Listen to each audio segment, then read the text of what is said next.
It's time for fantasy. Number 34 on the offense is on my fantasy team. So, touchdown. Versus reality. Break out the red panties. We're rich, baby. With Levack and Goz on 104.5 The Team. Fantasy versus reality normally happens on Friday, but with 3 games coming up on Thanksgiving and somebody taking the rest of the week off. That's you. Oh, that's you. I figure we'll go ahead and do some action today. A very special Turkey Day edition of Fantasy versus Reality. I went 2-1 last week. If it wasn't for the craptastic Raiders, I probably would have went 3-0. How'd you do? 0-3. Oh, he's back in the lead, baby. 0-3. Woo! It feels so good. So what? I'm 14-19. That's it. You're 13-19-1. Yep. So I got you by a half game, baby. Mm-hmm. All right, I'm gonna go first. If that's all right with you. That's fine. By the way, we are going to do one on Friday following Baylor TCU. You will hear our weekend edition of this as well. Yeah, good luck on understanding me because I am going on vacation. So hopefully fantasy, the reality part of this makes some sense. All right, let's get started with game 1 because, well, it comes first. Minnesota is going to Detroit, game 1 on Thanksgiving. The Vikings are laying 3 points. And I'm looking at these two teams. I see a lot of upside on both. I love the Detroit offense. We talk quite frequently about their wide receivers. I've got them on my team. The running game is subpar. Stafford's a real winner. However, I look at that Vikings team and I don't see a lot of weaknesses, man. They can run the ball. They can play defense. Case Keenum is a godsend for them from the Rams. Do not move that man. Just keep him where he belongs. Say that again, louder into the microphone. Your all man the people crush, in the back. Your man crush. Case Keenum has found his home, and it's in the Twin Cities. Give me the Vikings. I'll lay the 3 points.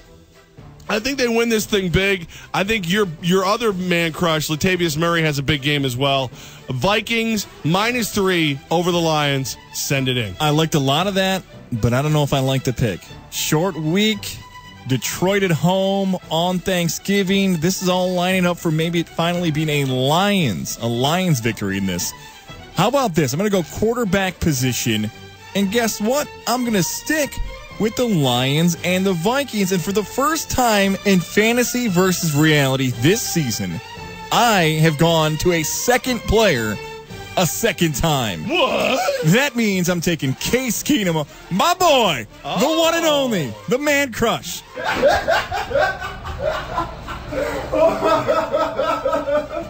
As now Levack is hyping up Case Keenum, so am I. Case Keenum, 8-2 record this season. 14.3 is his projection. 14.3. Now, again, I like the Lions in the game.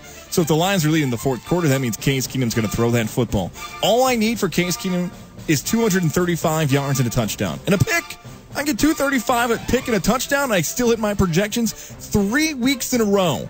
Whatever Case Keenum has been projected to hit, he's beaten that projection. Now I get it. The Lions right now are 13th fewest against quarterbacks in fantasy football. But if I got to take a guy to beat his projections, absolutely ridiculous. Give me my guy, Case Keenum, to get over 14.3 fantasy points this week, and I'm starting him in our work league. You done with those? All right, you done? Go ahead, your second pick. My second pick, second game of the day. The Dallas Cowboys will host the Los Angeles Chargers. I got to tell you, I saw something in this Chargers team against Buffalo, and I know Buffalo threw Nathan Peterman out, and it was all this, they're no good, whatever.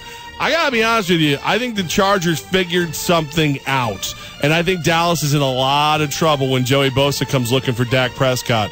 Give me the Chargers in a pick'em in Dallas for Game 2.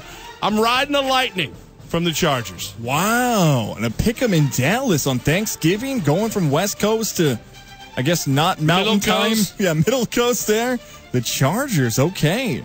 Well, I'm going to go with that game as well here. Levack for my running back position. What? The player I'm taking, in my opinion, has had the most underappreciated acting performance in a superhero movie the past 10 years. That was Aaron Eckhart, the running back. Austin Eckler, the running back for the Los Angeles Chargers. Yeah, most people don't know if it's Aaron Eckhart or Austin Eckler. One was Frankenstein. Yeah, he was. He's good, very good actor, Aaron Eckhart. But Austin Eckler, pretty good running back, too. That's right, another good one. Austin Eckler is who I'm taking here. Although I don't know Aaron Eckhart's Thanksgiving Day stats, give me Eckler, the running. hilarious. The running back for the Chargers, Eckler, not a bad projection right now, 7.5, and he's been able to get over the top of that a few times this season.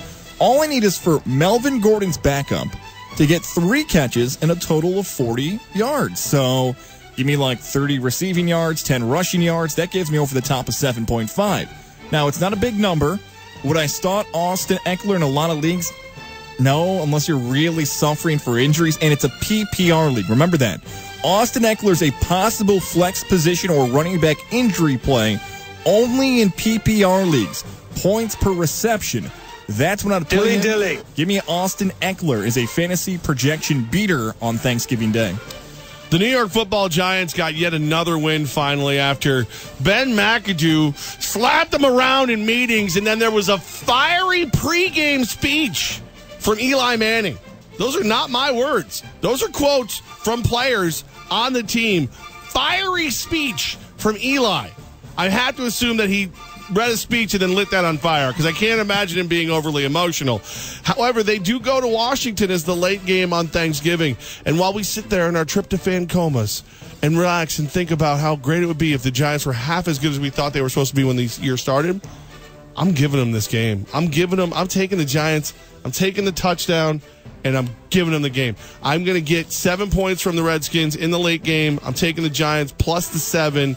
I think they do just enough to keep this thing a field goal game, hopefully pull out the victory for themselves, but nonetheless, we'll keep it within 7 against the Redskins. Wow, that's a big pick there, taking the Giants, especially if the Redskins look bad on Thanksgiving night against the Giants. I know we've talked about Ben McAdoo being on the hot seat. Then you got to start talking about Jay Gruden being on the hot seat in Washington. That's a team that blew a big lead to New Orleans last week. You get beat by the Giants on Thursday night. Remember, Daniel Snyder, not Death Wish Coffee Fantasy Football League member Daniel Snyder, but the owner of the Redskins, Daniel Snyder, has never, in his 10 years as a Redskin owner, given a contract extension to a head coach. Think about that. Think about that for a second. Never has happened before. That's what would happen if the Giants beat the Redskins. I don't think Gruden's coming back if that's the case. And I'll finish it off with that game as well. Giants versus Redskins. Wide receiver / tight end position. Who's going to beat the projections? I love this play this week. If you've got him still sitting out in some leagues, find him. He's in a lot of leagues the second highest scoring fantasy football tight end this season, believe it or not. It's Vernon Davis. Remember people laughed that Super Bowl? Ageless Vernon Davis. Remember that Broncos-Seahawks Super Bowl and people made fun? I think it was Charles Woodson for saying Vernon Davis is going to have a breakout game and everyone thought his career was over. Yeah, that's not the case anymore. Vernon Davis is ageless, as you just said there, Levack. Great season so far, stepping inside a Jordan Reed spot. He's been injured throughout the season. He's got a big number, though. 11.4. That's huge. 11.4 in fantasy for a tight end is a big number. We're talking about 5 catches and 64 yards. Might get you there in a PPR league, though. 5 and 64. But here's the stat I like the most. The New York Giants defense this season has allowed the most fantasy football points to tight ends this season. Play Vernon Davis on Thanksgiving. Start him in all lineups. All right, there you have it. I will recap my Thanksgiving special fantasy versus reality for you. Remember, I went 2-1 last week. Felt pretty good about it. I'm going to go with the Vikings traveling to Detroit, laying 3 points. Chargers in Jerry's world, winning in a pick'em, and then the Giants at the Skins +7. That's right, all road teams for me this weekend. I'm going to go all in on Turkey Day with the invading teams. And I am going to win all the cash if I go to Vegas. Ooh, for my picks here, we're talking PPR league, so points per reception, fantasy football, if they beat the projected scores by ESPN. My quarterback, the first time all season I picked a player a second time, give me Case Keenum. Woo-woo! Leading the Case Keenum charge. Case Keenum, 14.3. We're looking for 235 of picking a touchdown. That gets you to projection there. Running back, Austin Eckler, the backup for the Los Angeles Chargers, hoping somewhere garbage time at the goal line, maybe some points per reception. Hope Austin Eckler can beat that projection of 7.5 for the Chargers in their matchup against the Cowboys. And the wide receiver / tight end position. O'Shaq Hennessy! Nope, not O'Shaq Hennessy. Vernon Davis, the tight end for the Washington Redskins. Maybe. Big number of 11.4. See, Woods isn't here. Now I get all the drops. 11.4. The Giants have allowed the most points to tight ends in fantasy football this season. There you have it. Fantasy versus reality. Again, we'll do a special edition for this weekend as well. Probably Friday that's going to air? Friday it's going to air, yeah. After what game? Baylor TCU. Ooh, Baylor TCU. Fun game. Very excited about that. Fantasy versus reality in the books.